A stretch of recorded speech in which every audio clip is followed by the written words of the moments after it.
Ombi hilo limetolewa katika mkutano maalum ulioandaliwa na Benki ya Maendeleo ambayo ni benki ya serikali, TIB. Baadhi ya washiriki wa mkutano huo walipata fursa ya kueleza maoni yao na mapendekezo yao kwa serikali na taasisi hiyo, wakisisitiza umuhimu wa upatikanaji wa mikopo yenye masharti nafuu ili kuboresha shughuli zao za kiuchumi. Wachina tunawaona sasa hivi ni hela za nchini kwao, lakini wanakuja wanafanya kwetu, ila sisi wazawa hatuna uwezo ule wa kuinvesti zile gharama za ile pesa.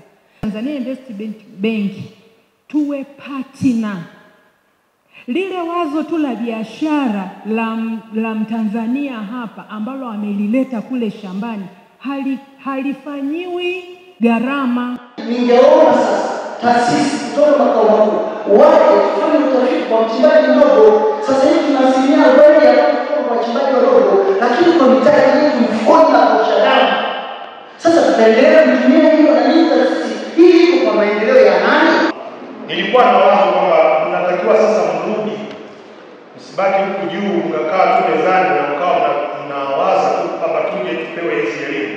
Ndio maana mnaona watu wanakwenda kwenye zile sisi nazo pia tunaita ni huduma za kifedha ambazo leo zinaitwa vibanda sikuumiza.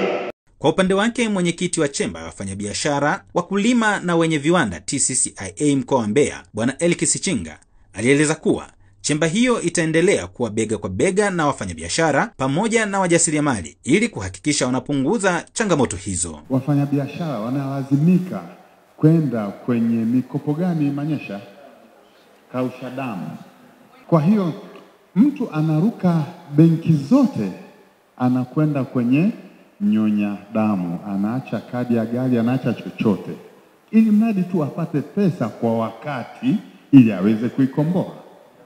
Lakini tunaambiwa na wengine wanafanikiwa, lakini wengine ndio wanakwenda shimoni kabisa. Ninaamini kwamba TIB anaweza akawa ni mkombozi. Mimi ninaamini. Kwa nini? Kwa sababu kikao cha leo kimekuwa kama retreat, wamepata message kamili kutoka kwetu na ndio watu pekee ambao wataweza kuifanyia kazi, na tumewaona, tumefahamiana. Katika hatua nyingine, kaimu meneja wa kanda wa benki ya TIB Bwana Bryson Mwanga ameeleza kuwa mkutano huo umetambua kwa kina changamoto za wafanyabiashara na kwamba benki hiyo imejipanga kuzitatua kwa wakati. Tumeitisha kongamano kwanza kwa ajili ya kutoa elimu. Ni njia moja hapo ya kuhakikisha kwamba tunajitangaza kama benki ya maendeleo.